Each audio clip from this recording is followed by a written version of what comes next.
Estamos en producción. Ahora y en este momento.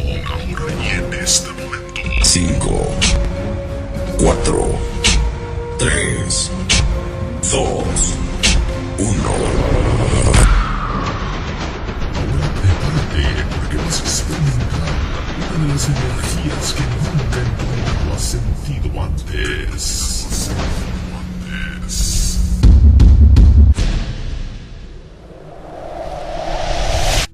En un país donde lo que no está permitido es permitido, donde se organiza por un lado y se desordena por el otro, y en donde a veces los derechos no son derechos y los deberes no son deberes. Así, sean bienvenidos a Hora Legal, un programa no apto para gente desinformada y en donde intentaremos tener libertad de expresión.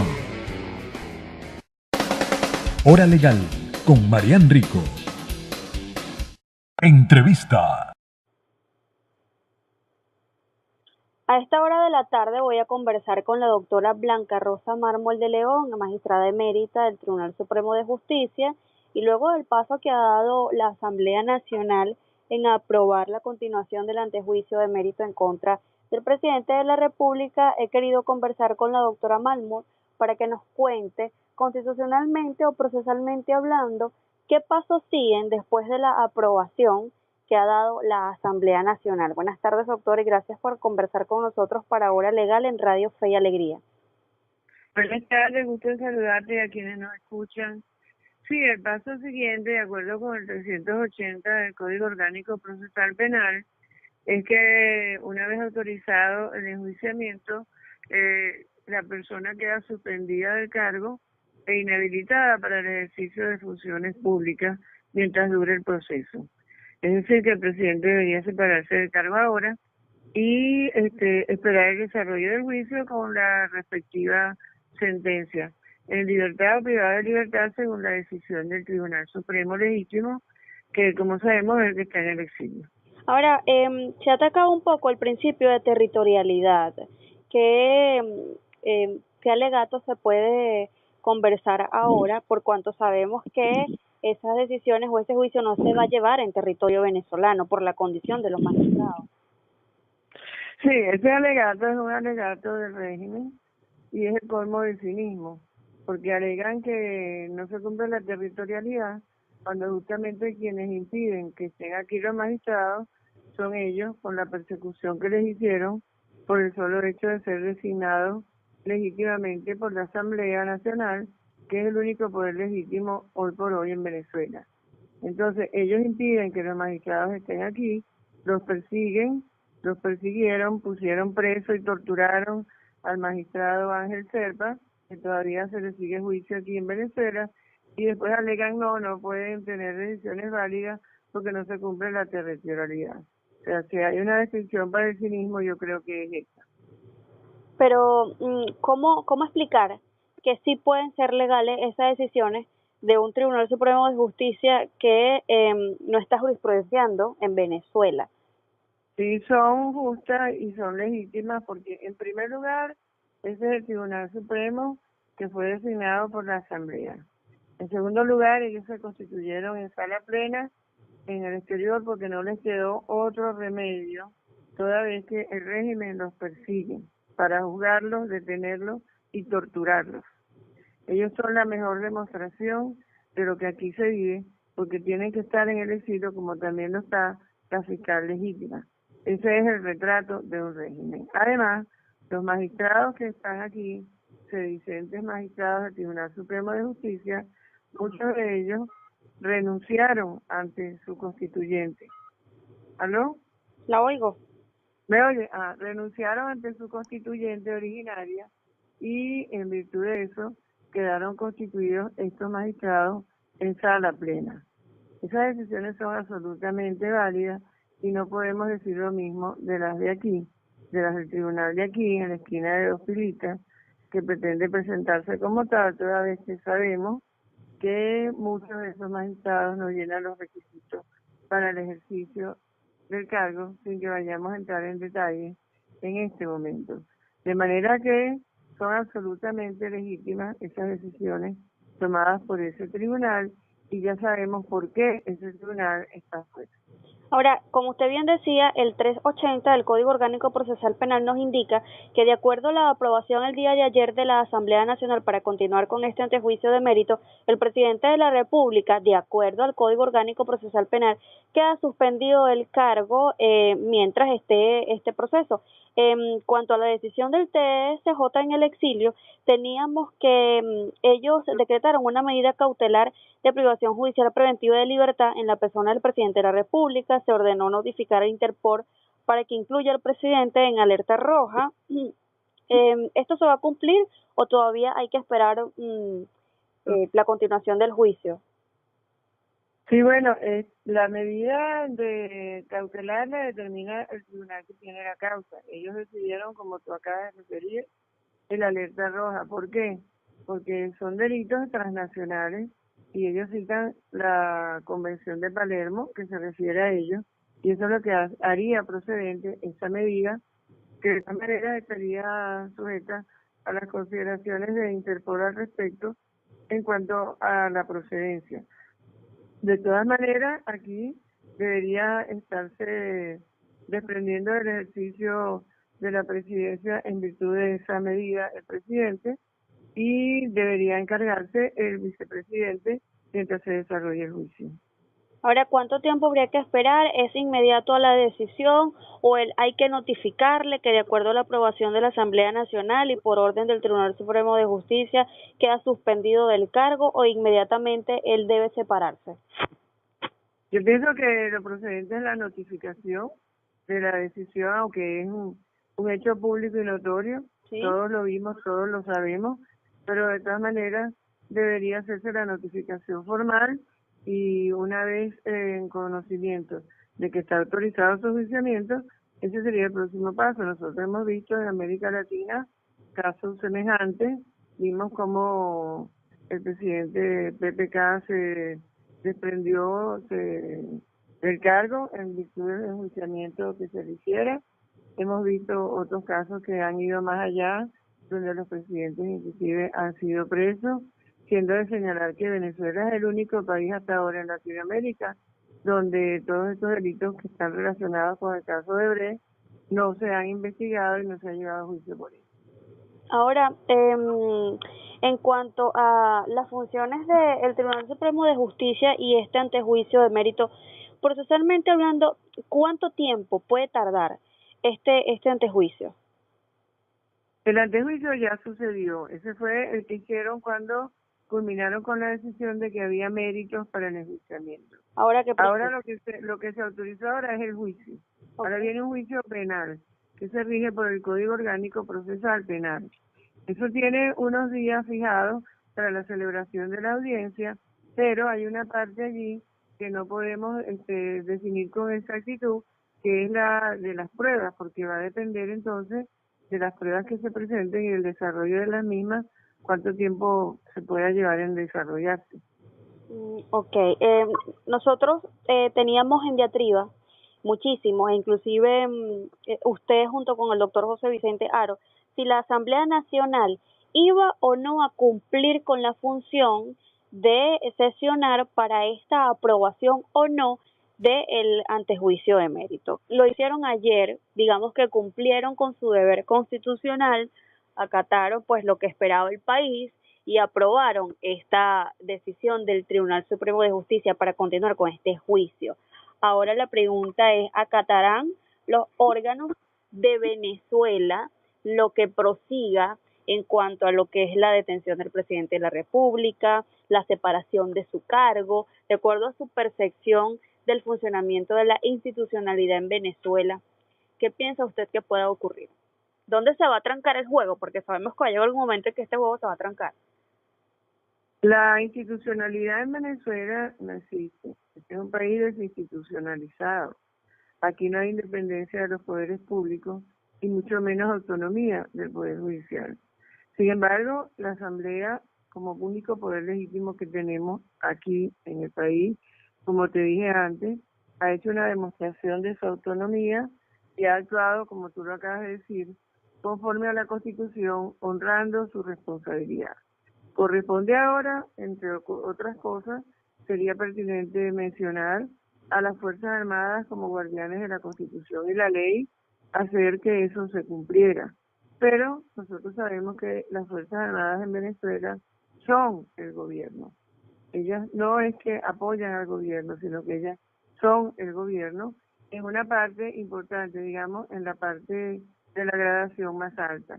Porque también sabemos que hay una parte importante de las Fuerzas Armadas que lo está pasando mal, que están sufriendo todos los rigores que nosotros ciudadanos estamos sufriendo como consecuencia de un pésimo gobierno y una pésima administración y un altísimo grado de corrupción. Y ese sería el panorama planteado. El otro sería el acatamiento voluntario por parte del presidente de esta decisión, situación que ya no se perfila como viable, aunque uno nunca puede saber qué es lo que va a suceder, pero lo digo porque han salido sus defensores, como el sedicente fiscal nombrado por la constituyente, Tarek William Saab, invocando que no sería el Tribunal Supremo el capacitado para una decisión de esa naturaleza. Entonces, bueno, no es que el escenario ha cambiado, de repente ya todo funciona de una manera independiente y democrática en Venezuela. No es así, pero tampoco debemos ser pesimistas, porque cuando se planteaba la sesión de la Asamblea, mucha gente apostaba a que no se iba a dar la autorización. De manera que yo no haría predicciones, sino que prefiero esperar cuál va a ser el comportamiento el día de hoy.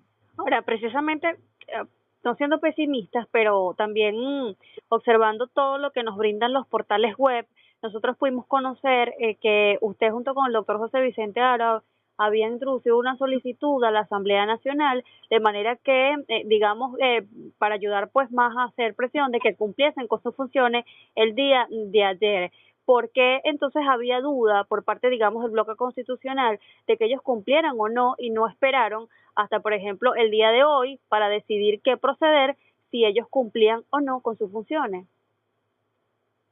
Sí, yo pienso que el bloque constitucional tenía muy claro lo que procedía y así lo hizo saber.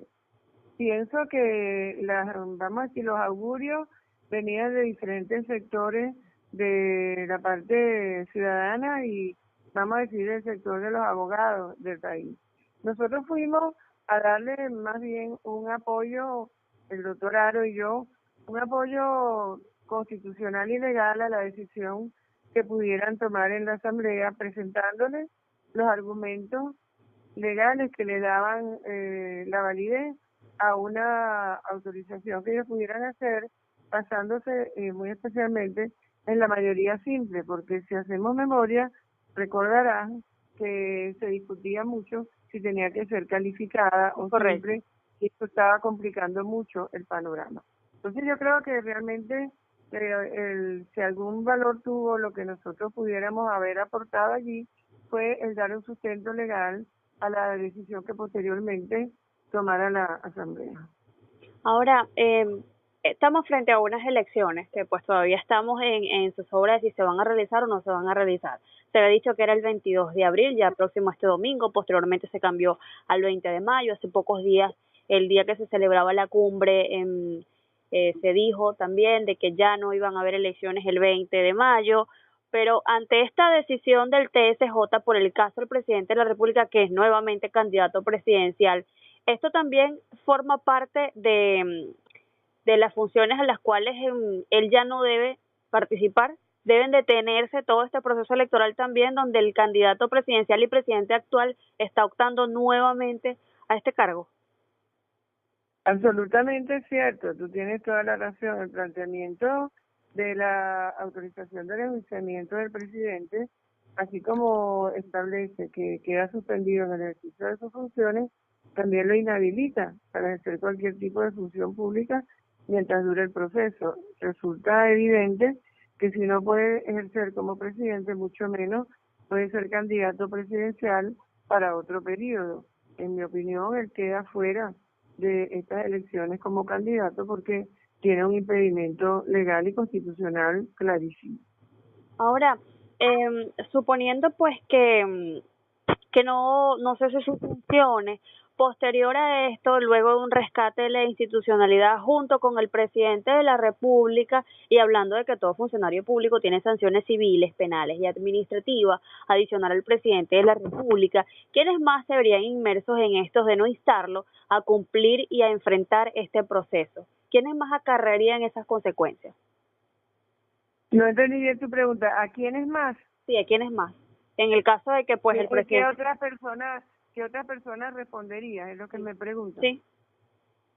Sí, bueno, fíjate, el ejercicio de la función pública engendra responsabilidad personal. Eso lo dice la Constitución.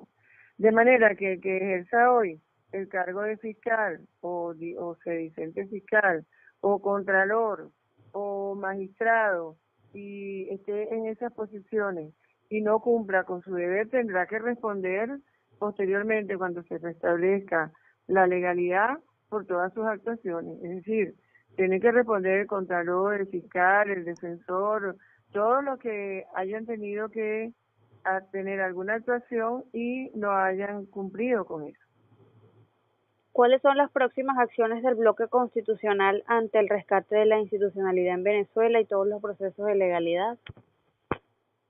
Mira, del bloque no he sabido que tengamos planteado alguna actividad. La actividad del bloque es orientadora, fundamentalmente, y bueno, claro, se producen acciones como cuando fue la doctora Cecilia Sosa con el doctor Duque a pedir que se anulara la candidatura del presidente.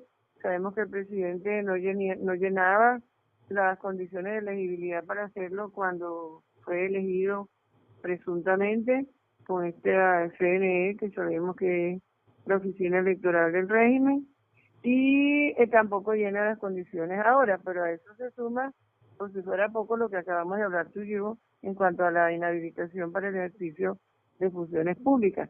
Yo pienso que hay que seguir evaluando cómo va evolucionando esta situación del juicio al presidente, que es lo más importante que está planteado en el momento, y debe destacarse que el enjuiciamiento es por delito, no es un enjuiciamiento político, sino por la comisión de delitos transnacionales y concretamente corrupción y legitimación de capitales. De hecho, me llama la atención que usted dice, este juicio es por político. Ayer leí a un colega, y si me permite unos segundos para buscarlo acá, para que podamos hablar con precisión. Ayer un colega realizaba un análisis bastante interesante en sus redes sociales, por cuanto él decía que había que tener en cuenta que el presidente de la República se le pretendía estar por delitos desde el punto de vista en materia penal. Él dice, y cito textualmente, @abogado_JC7, es bueno estar informados y saber ciertas cosas. El Tribunal Supremo de Justicia, el legítimo en el exilio, pretende juzgar al presidente Nicolás Maduro por delitos de corrupción y legitimación de capitales del caso de Odebrecht, no por crisis humanitaria, no por violación de derechos humanos, no por asesinato de estudiantes, no por la falta de hambres y medicina en el país. Esto no forma parte o debería también juzgarse acá esa parte. Sí, yo entiendo esa expresión, pero fíjate, una cosa trae la otra. La corrupción que estamos hablando y por la cual se enjuiciaría al presidente, está autorizado el enjuiciamiento ya, es la que nos ha traído todo lo demás a que hace referencia a la persona de quien me habla, que es la falta de alimentos, la falta de medicina, la ruina absoluta del país, la quiebra de Venezuela, porque aquí lo que ha habido realmente es un saqueo. Y esa corrupción en grado sumo, a la vista están por lo menos 13 obras contratadas, pagadas y no ejecutadas, como Odebrecht, el pago de comisiones multimillonarias, el despliegue descarado del lujo de personeros del régimen y lo que se ha dado en llamar enchufados. Todo eso demuestra fehacientemente que el patrimonio público ha sido despilfarrado y no se le ha dado el uso para el beneficio de los ciudadanos, y por eso estamos viviendo lo que vivimos. Con relación a los delitos, de lesa humanidad que estarían implícitos en la situación que estamos analizando. Están ya las denuncias en la Corte Penal Internacional, están las pruebas consignadas y de eso les tocará responder en su debido oportunidad.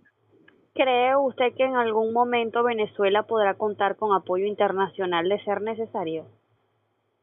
Absolutamente. Venezuela tiene hoy un apoyo internacional que no tenía antes, porque finalmente se ha reconocido internacionalmente la ilegitimidad del régimen y la conducta contraria a los principios democráticos. Ese apoyo se manifiesta de muchas formas y ha llegado ya inclusive a los países europeos. De modo que las sanciones personales y económicas que se están produciendo son prueba fehaciente de eso, y el rechazo mundial que existe hoy hasta este gobierno así también lo demuestra. Por eso este nuevo pronunciamiento de la Asamblea tiene un valor que hay que destacar, que es que corrobora frente al mundo la ilegitimidad del régimen. Doctora, estoy inmensamente agradecida de que haya aceptado nuevamente conversar con nosotros para Hora Legal en Radio Fe y Alegría. Gracias a ti por la invitación y saludos a toda nuestra gente querida allá en San Fernando. Bueno, yo conversaba con la doctora Blanca Rosa Mármol, magistrada emérita del Tribunal Supremo de Justicia, sobre qué pasos siguen de acuerdo a la aprobación de la Asamblea Nacional en cuanto a este antejuicio emérito. Hora Legal con Marian Rico.